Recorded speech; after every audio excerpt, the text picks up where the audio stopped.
I just got done streaming vrising.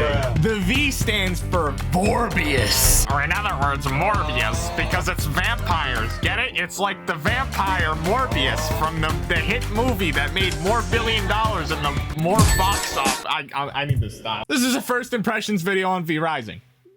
The game has a lot of promise. Let me tell you, I have not beaten it. I have around 3 hours in it, but I can see myself putting a ton of more hours into it.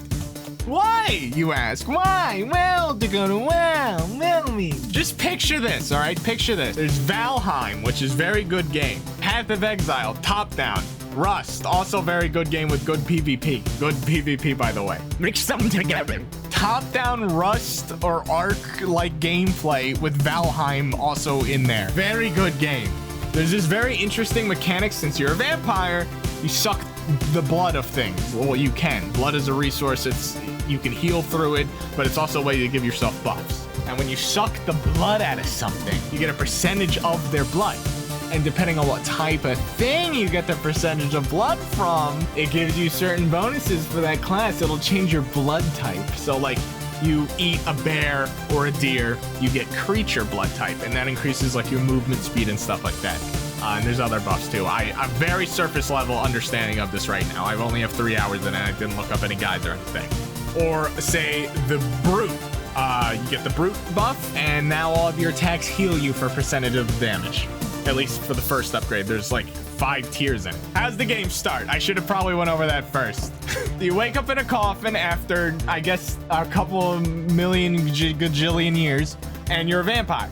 And you're like, whoa, I need to retake the world, because vampires were pushed back by the humans or some shit, I don't know. And you go out in the world, you start beating the shit out of skeletons and just animals and then bandits and all that stuff. You can mine wood, mine stone, you know, the typical stuff for that type of game. But what's interesting is, once you start building your area, you can build it pretty much anywhere.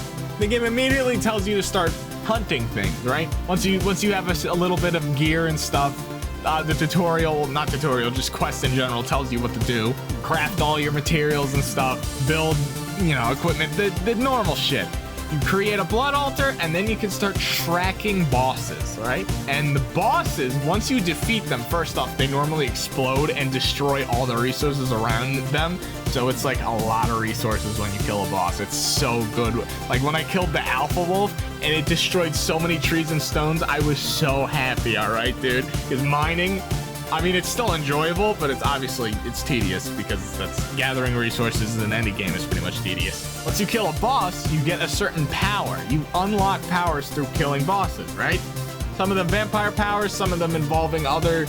There's different trees for each thing that you kill, and it's usually related to the boss. For example, the alpha wolf, which is the first one you fight, at least for me, you get to turn into a wolf. It's basically like a mount. You turn into a wolf, and now you're 45% faster, which is a godsend in this game. The world feels incredibly alive. Mind you, I wouldn't even care if it didn't. The base building is awesome. Like, it's a top-down, but there's there's verticality. You can make it a gigantic, awesome-looking castle. And for PvP purposes, you can obviously make a hugely defensive monstrosity of a castle.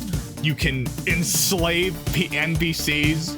I haven't gotten to that yet, but I know that you can enslave NPCs and they can like guard your, you know, your house on top of also enslaving NPCs and like feeding blood off of them, which keeps those buffs up. Like you pick a specific thing that you want to eat off of, so then you have that buff constantly. There you go. But yeah, the world feels alive. Like even when you're not around, stuff seems to be going on. I'll just be walking and then I'll come across some loot and then realize, oh, some werewolf just attacked some bandits just out of nowhere. And that just happens automatically. Like if I never showed up there, that still would have happened. Bandits constantly marching through roads. There's werewolves at night. Oh, there's a day-night cycle. And since you're a vampire, the sun sucks. You gotta find shade constantly. It's tedious. Again, I would rather the mechanic not be there, but it does make the game more interesting, and honestly, it's really not that bad. Like, there is so much shade everywhere. The developers clearly made it so if you're paying attention, you really won't have issue with the sun. And there's ways to circumvent and make the sun less damaging with items anyway. I don't know what PvP is like yet. I've been playing by myself on a PvE server. I can imagine it's pretty fun, especially with later game bosses. Like from what I've seen on streams of people raiding castles with like 4 other people, it's pretty sick, dude. I can tell once I get a couple friends to start playing this game that we'll have an absolute blast and make so much content raiding people's castles and shit. I've always enjoyed having a castle to protect in games where you have like NPCs that fight real people as sort of minions.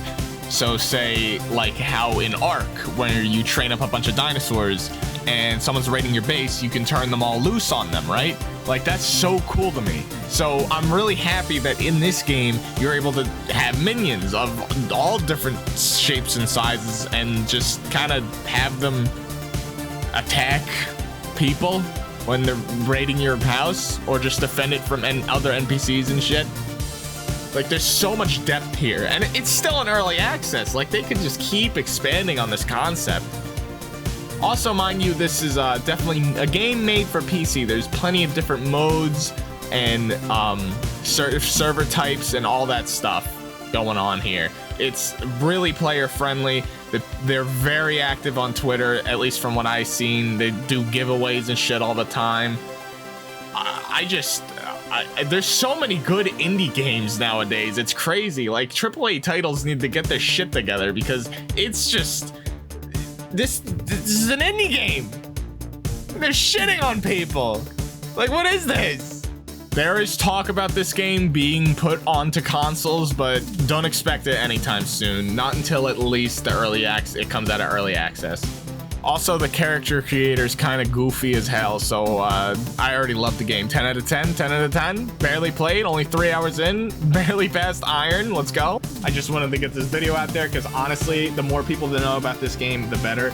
It's really something else. Thanks to Upper Echelon Gamers, by the way, much bigger channel than me, for making a review on this, and obviously that's how I found out about this game, because I watch every video he makes. But yeah, we'll see where this goes, because honestly, I'll keep streaming it. Love the game. Hope to see you guys in there too. Hope you get to see some more gameplay on this channel of it. Anyways, I'm Dakocity. If you want to hit that like button for me, it really helps me out. I'm still a small channel. Same with sub button. Maybe leave a comment down below what your thoughts on this game is. If you've played it especially, like, give me some hints in the comments section. Before I forget, give me hints. Give Dakota some hints, all right? I don't want to look stuff up. I want you, my boys, to tell me how to play the game. Also, there's a thing that lets you summon rats into your house so you can farm rats. And there's different kinds of rats. I love it. I love this game. Morbius!